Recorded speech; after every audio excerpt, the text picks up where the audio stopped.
Welcome to People. I'm your host, Micah Matera. Let's get started. If you're like most of us, you made a resolution to eat better, start an exercise program, generally live healthier. But studies show that this is about the time that most people drop those plans if they haven't already. So to get you back on track, we have some of the best here to help you make small adjustments that will lead to big changes. First, let's talk about what we're putting into our bodies. Chef David Fuller is back. Welcome, Chef. Thank you. I love your stuff because you take like the yummiest and most caloric stuff and you make it really still yummy, but not as caloric. I mean, good for you, healthy for you, right? Right. Makes it more approachable, something that, a change of a lifestyle, something that you can incorporate into your regular diets. Why do people think you can't do that? Just fear, Yeah. lack of education. So that's a part of what Eating to Live mission is to implore to the community of these are simple ways that you can take the recipes that you grew up on and make them healthier for you. What you do is you start with kids, which is probably the best way to start, right? Yes, you got to start with kids.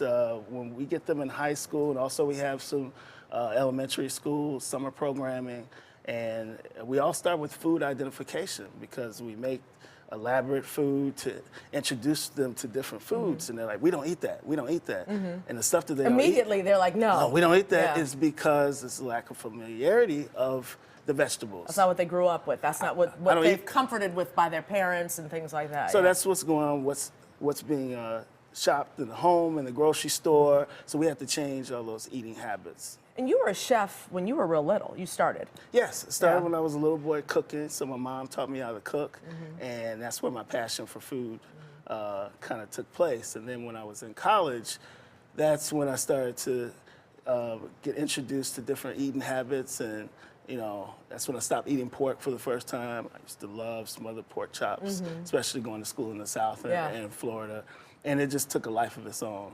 Yeah, a lot of Southern dishes like smothered pork chops, macaroni and cheese, greens and things like that came from the South, brought up to the North, and a lot of people are still eating that way with lard and grease and things like that. Yeah, so it came from the Great Migration. We brought those foods and we enjoyed the soul food diet and comfort food. And I like to tell people it's really nothing wrong with the food. We just have to adjust the way that you prepare them. Like, you cannot use lard at all.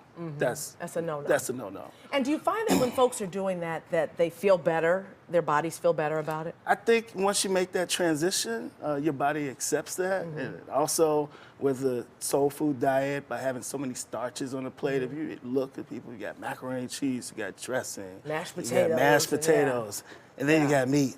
And a little bit of green vegetables. No, it's really not a balanced diet, but you can enjoy it, but it's our job to teach you how to enjoy those things healthier. And you work with Whole Foods on this, Yes. too. Yeah. So we are a supplier at the Whole Foods market. So we have two versions of our greens. We have a braised greens and we have a southern kale, and they're distributed throughout the Midwest in all 51 Whole Food stores. Now, Chef, we're going to come back after the break, and you're going to show us how to make a version of candied yams that are really yummy.